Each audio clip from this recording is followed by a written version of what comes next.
So now So1 has to sit with a situation where his effective champion pool this season has been Gnar, Vlad, and the Ornn. Gnar is taken away in his highest win rate champion. Ornn would be the safe initiation. They kind of need a secondary initiator. The Lucian would be very interesting. It would be a top lane Lucian into Gnar, you would imagine. They're going to go for it, okay. Wow, okay. That's a very different approach from So1 compared to recent memory. Has been on the tanks more than busting lane. Yep. Fun to see, and with the Zoe open, looks like it will likely be the draft here. Very interesting to see what Corki, if a Corki is taken into it for Pawn, could look for a farm lane. Waiting for the last couple of seconds here. Very squishy lineup by the side of Jin-Air. Skarner the only frontliner, and Tahm Kench going to be peeling for the Varus, likely. Okay, so they really want lane pressure top side so that Skarner can potentially look for the invade. They blind pick the Zoe. Not that many good matchups against it on this patch. But they just can't take the Malzahar and play through it. To me, this draft is all about how Umti can actually act aggressively around the Lucian Zoe in the early game. If he can push up vision, if he can take over the enemy red side jungle and make the Jarvan accountable. Usually you don't talk about Skarner as a Battle Ward champion, but pre-6 skanks aren't that strong, so perhaps that's the best use of his kit. If you can do that, and then Pawn is isolated, doesn't have a Jarvan to actually have deletion damage onto the Zoe, this could be a very powerful snowball draft from Jin-Air. But if they fall behind Valdez, we know that these 1-3-1 drafts, or this is a 4-1 draft, I guess we should say. Lucian from behind, not as useful. Even on patch 8.3, Zoe from behind will fall away. No tank lineups struggle to actually take down any sort of vision control around Baron. So a lot of risk to the draft from Jin-Air, but they're trying something different. And then you look at KT trading here. Pawn actually getting chunked down. So1 coming over, he's initiating a trade with Smeb, who does have Mega Gnar available. And Umti was going in there. Would love to get a look, but it looks like he backs off now. I mean, KT's looking for a second tower. They're out-rotating Jin-Air pretty comfortably here as mid lane.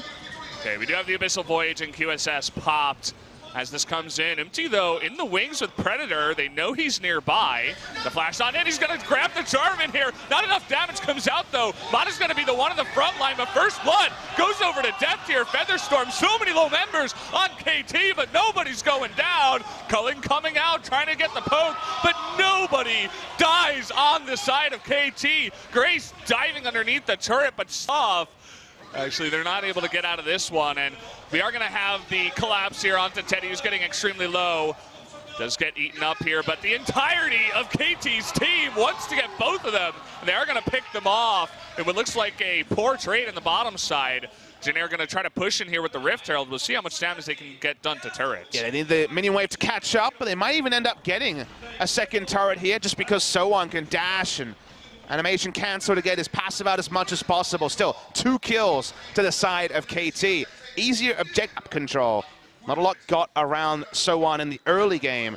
And eventually they will have that no frontliner problem. So this is turning on So1. Yeah, you were talking about lack of vision. Here comes Score. He wants him, but he fails the Flagon Dragon. Now we got 3-on-1 Score with no escape available. But Mata trying to be the hero once again. And now we are going to have the Nether Grasp onto the Tahm Kench. It's Smeb. He secures the kill onto the Varus. Make that a double kill. Smeb getting the 2 kills in the fight. In the 4v5, the 3v3, the 5v5, KT will still be stronger. They thought they'd at least to get a kill on Score when the Flagon Drag didn't as a 5, which they never want to do. They want the Lucian pressuring at all times, and Smeb, he's even threatening a turret dive.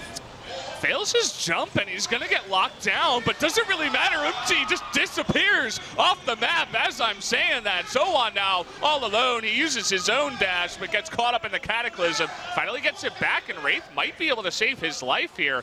Thankfully, okay, never mind. Death says no to that, and down you go, Wraith as well. That's a double kill. A Featherstorm just in time to save his life, but eventually does go down as KT. They're diving into the base, maybe a little bit too far. They pick up a couple of kills, but lose KT. Not totally grouped up, but we have the TP coming in.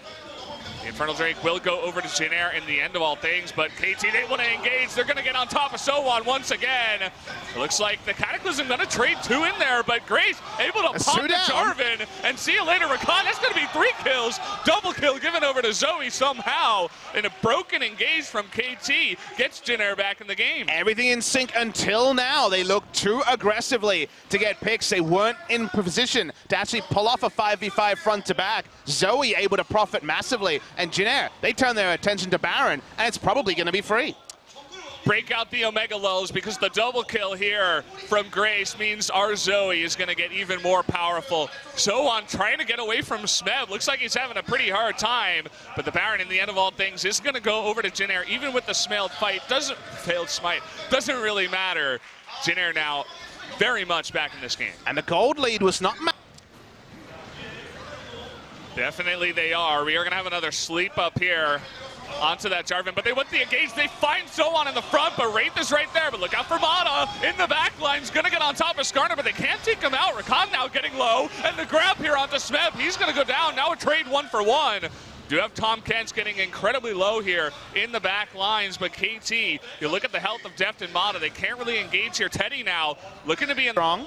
Yeah. Smell putting up his Nabra on the side. Oh, we got to devour, but it's not going to be enough. We don't have two Tom Kenches in this game, unfortunately for Jin. That's going to be one pick, and it looks like another one onto Wraith, meaning Sohan's poor positioning gets Jin into a bit of trouble here. Yeah, without the Baron buff, they don't have the same level of siege because the minions get deleted by a Q from both Pawn and Deft on the Malzahar and Xayah respectively, and because of that, a great position when it came to flanking for Sohan becomes a questionable one when it can be turned on instantly. On in because Skarner was bot lane. And look at this, 1v1 again. Death forces the Devour early. So he may have an opportunity for Pawn to go in here. But look at the damage onto Grace. He goes way too far forward.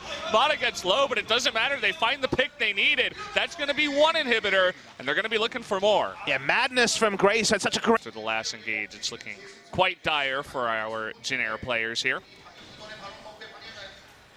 Team to push in, like you say, flashes it down, so everyone walking up. Death is getting in there, uses his Featherstorm and beats in Jin. They take away Teddy off of the map. We are going to have the grab on the score, but hey, he's still got his stopwatch 41 minutes into the game. Now we're going to have the lockdown onto Umti. That's going to be the end of his life and the end of the rest of Jin here. Nice little ultimate from Smeb. They want to get the entire kill, the ace, but they can't quite do it as Sohan does live in the end, but KT looking good to finally end game number 1 here at about 41 minutes into the game. The last Nexus turrets, they want to get that last kill onto Sohan, but they can't quite do it.